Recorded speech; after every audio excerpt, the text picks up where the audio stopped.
Aku ingat pertama kali melihatmu. Kau masuk ke dalam hidupku tanpa permisi, berputar bagai gangsing di dalam pikiranku. Entah kau milik siapa, hatiku keras kepala. Ceritakanlah tentang harimu. Berbincanglah sampai salah satu dari kita tertidur. Aku tidak akan bosan dengan semua yang kau ketik. Betapa sering aku menduga-duga adakah kode yang tersirat dalam kolom chat kita. Aku tidak mau berdrama, tapi aku tidak bisa mengeluarkanmu dari kepala. Aku tergila-gila hingga tak tahu lagi mesti berbuat apa. Ini semacam hasrat purba yang lebih tua dari manusia. Jika kau percaya akan jodoh, mungkin ini adalah contohnya. Dan aku tidak berbicara perihal parasmu atau apa yang kau punya. Ada sesuatu tentangmu yang membuatku merasa baik-baik saja. Entah apa. Kau selalu mampu membuatku jujur mengenai segala hal, kecuali satu, perasaanku. Andai saja aku mampu memberitahumu, tapi aku terlalu takut akan reaksimu yang tidak sesuai dengan imajinasiku selama ini. Bukankah fiksi lebih meninabobokan dibandingkan kenyataan? Bukankah kita adalah dua orang yang terlanjur menikmati berkubang dalam zona pertemanan? Tubuh kita perlu berharapan palsu. Tanganku menggapai-gapai mencari jalan keluar, sementara tanganmu mencegahku kemana-mana. Tunggu sebentar. Izinkan aku keluar dari zona pertemanan kita untuk sejenak. Akan kutunjukkan padamu sebuah gerbang menuju dunia paralel. Mari, ikut aku ke sana. Di dunia paralel, aku tidak perlu lagi repot-repot menyatakan apapun. Kau akan setuju untuk bersanding denganku, tanpa perlu ada serentetan peristiwa yang membuat kita semakin pelik. Aku akan menjadi bumi untuk mentarimu, lirik untuk lagumu, hujan untuk bungamu. Di dunia paralel, keadaannya akan jauh berbeda. Walau begitu, kau tahu, aku akan tetap menjadi orang yang sama, yang merindukanmu dengan sederhana, mengejarmu dengan wajar, menyayangimu dengan luar biasa, dan menyakitimu dengan mustahil. Apakah tangis masih menghiasi pelupuk matamu? Apakah lara masih menaungi keseharianmu? Aku harap kau belajar lagi berbahagia. Jangan khawatir mengenai kabarku. Aku masih mencoba untuk baik-baik saja. Memamerkan senyum palsu untuk seorang badut sepertiku adalah hal biasa. Mana berani aku menjatuhkan hati di sebelahmu. Aku yang hanya bertugas menghibur negeri dongeng ini sudah cukup bersyukur dengan apa yang kita punya.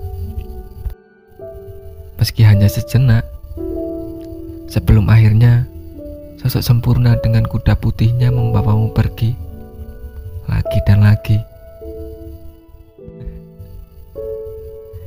Betapa kau riang setiap kali aku menghiburmu dengan hidung tomat dan wajah bercat putihku. Tawamu lepas, mata coklatmu berbinar. Oh, sial. Beruntung sekali dirinya bisa sewaktu-waktu menatap mata yang seakan tercipta untuknya itu. Ketidaktegasan adalah sesuatu yang ada di antara kau dan aku.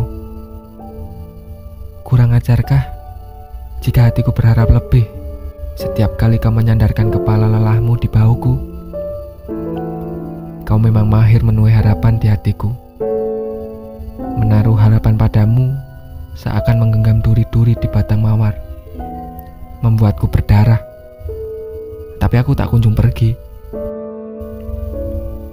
Bak orang dungu, aku bisikan lagi kata-kata rindu, menitipkannya di ketiak malam. Sebelum rindu itu terlampir pagi hari di depan pintu kamarmu, kau tersipu membalas rinduku dengan senyuman. Ya, sebatas senyuman. Aku tidak pernah tahu di mana sebenar-benarnya perasaanmu bermukim. Menyayangimu adalah soal keikhlasan, bukan keikhlasan untuk terus-terusan diberi harapan semu, melainkan keikhlasan untuk menyadari bahwa memang seharusnya kau berhak bahagia. Urusan apakah aku yang membuatmu bahagia atau bukan, itu tak jadi soal. Aku harap hari ini kau baik-baik saja. Aku harap kau mengerti arti diamku. Jangan risau. Aku sudah dan akan selalu bisa berpura-pura tersenyum. Tugasku menghibur dunia, tidak kurang dan tidak lebih. Aku hanya sedikit kecewa. Kau tidak bisa menjadikan seseorang yang membuat seseorang badut sepertiku tersenyum sungguhan.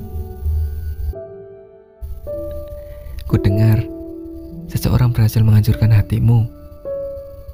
Hampir saja aku yang terbiasa bertepuk sebelah tangan ini bertepuk tangan sambil memuji-muji karma.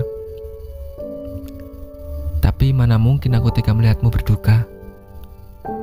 Orang bodoh macam apa yang membiarkanmu terluka? Kau yang kuyakini tercipta saat Tuhan sedang gembira, sebenar-benarnya pantas mendapatkan yang terbaik. Atau jika tidak, izinkanlah aku mencoba memberikan yang terbaik.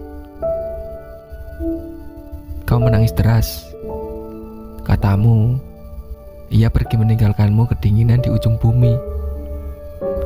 Bahkan di saat seperti ini, kau masih berusaha tegar. Kita sama, entah terlalu pintar menyembunyikan perasaan atau terlalu bodoh untuk menyatakannya. Sudahlah. Sesekali tak apa menjadi manusia biasa. Wajar untuk terluka, untuk membutuhkan tempat bersandar, untuk tidak baik-baik saja. Bahkan orang terkuat di bumi pun pernah bergabung.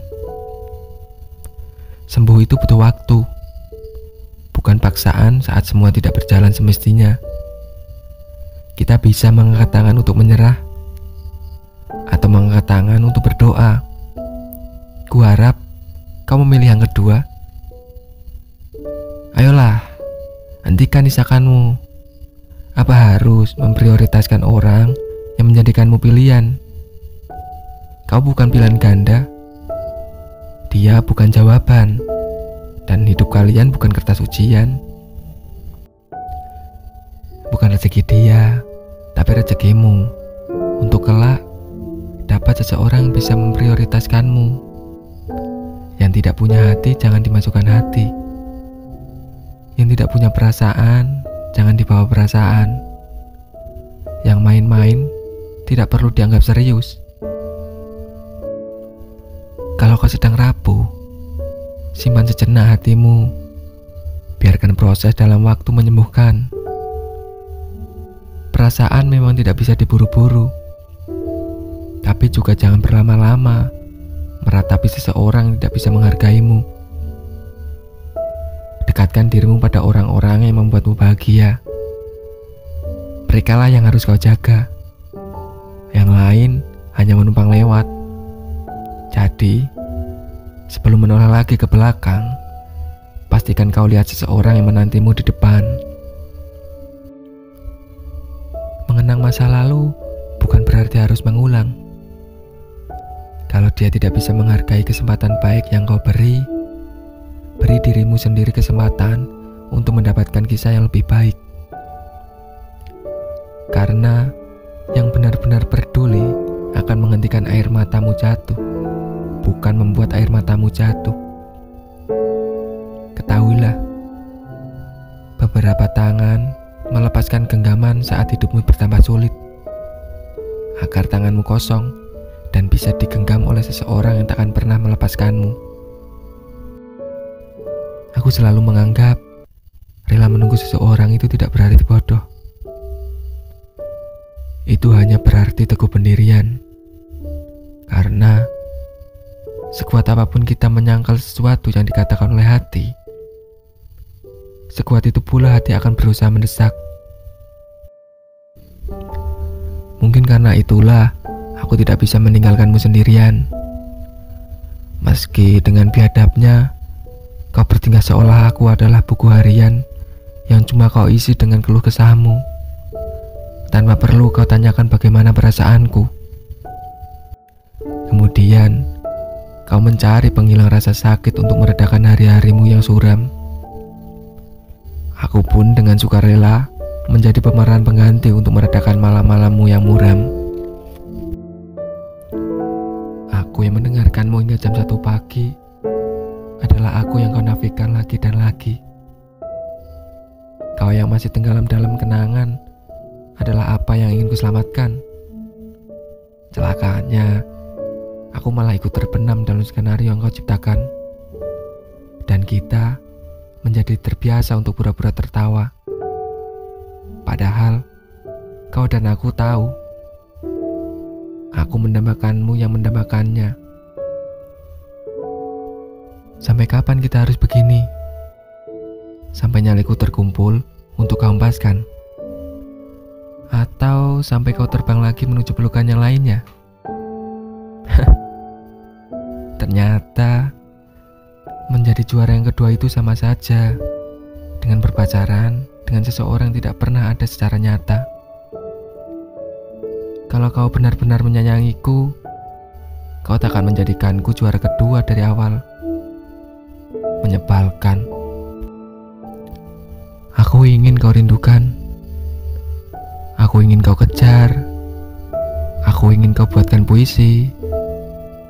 Lalu, aku akan bertingkah tidak peduli agar kau tahu rasanya jadi aku.